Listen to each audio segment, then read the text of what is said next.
But I also want to learn other things. I want to experience another culture, and this type of opportunity where I could go work in the video conferencing industry, but in a different setting, in a startup setting, together with other people that I have worked with previously in Cisco, that are really solid, both good engineers, but also really good leaders in it as well.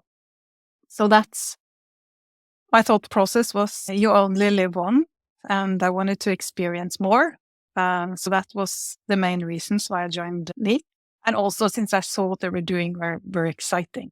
It was a little different twist than in Cisco.